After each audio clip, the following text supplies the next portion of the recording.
So, paano ba ang gagawin natin upang manumbalik ang ating init sa Diyos? Meron lang tayong 3 point na pag-uusapan ngayon. Ang ating acrostic ay ARC. A-R-C. A is act on the Word of God. R, reject worldly affection.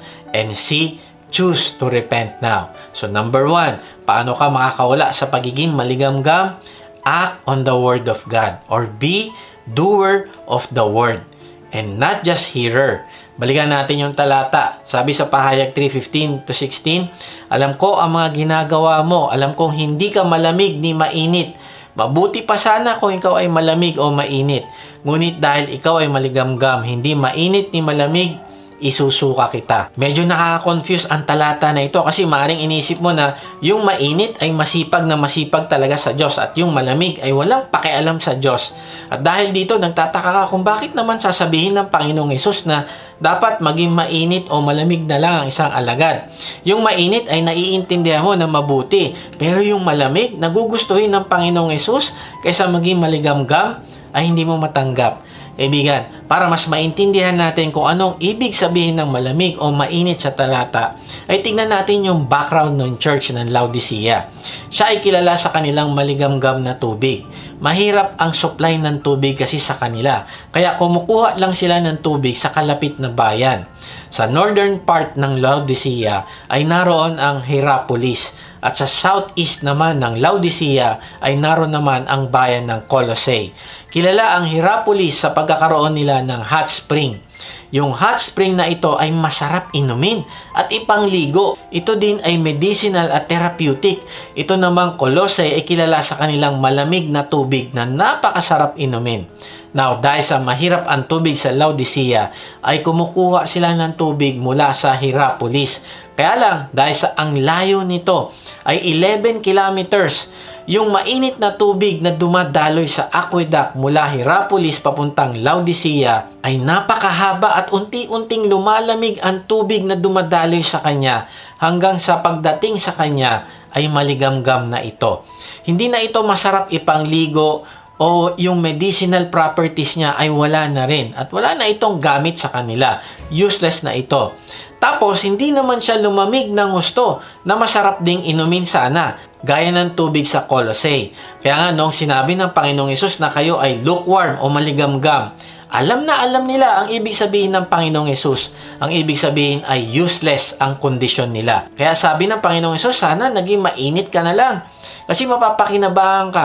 O kaya sana naging malamig ka na lang kasi magkakaroon ka ng impact sa ibang tao.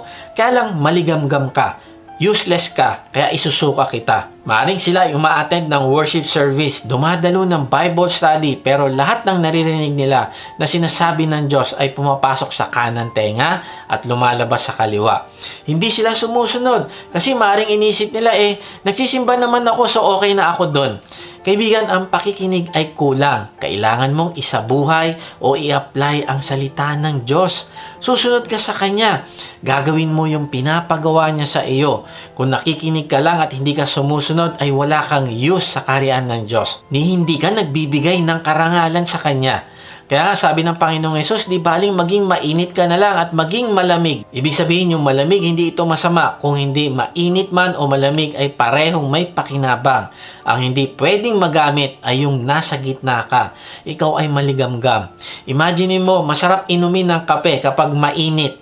O kaya naman pag siya ay merong yelo at malamig, pero hindi siya masarap kapag maligamgam. Hindi mo siya ma-enjoy at maaring isuka mo pa ito kapag pinilit sa iyo na ipainom.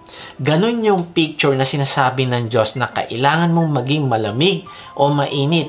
Pero ang hindi pwede ay ang manatili ka na maligamgam. Kaya nga na-realize ko yung ating pananampalataya ay patay kapag ito ay hindi kinakitaan ng pagsunod at pagkakaroon ng bunga ng mabubuting gawa sa buhay natin. Sabi sa Santiago 1:22-25, mamuhay kayo ayon sa salita ng Diyos. Sabi dito, mamuhay kayo ayon sa salita ng Diyos. Hindi sinabi na mamuhay kayo ayon sa sinabi ng iyong asawa o ang isang celebrity na napanood mo sa TV o sinabi ng ng isang TikToker sa iyo, o sinabi ng boss mo, o ng mga tao na gusto mong i-please sa buhay mo. Hindi yan ang sinabi dyan. Ang sinabi, mamuhay kayo ayon sa salita ng Diyos. Ang ibig sabihin, hindi ka lang makikinig sa salita ng Diyos kung hindi mamumuhay ka ayon sa kung ano ang napakinggan mo. Now, bakit kailangan mong gawin o i-apply sa buhay mong salita ng Diyos?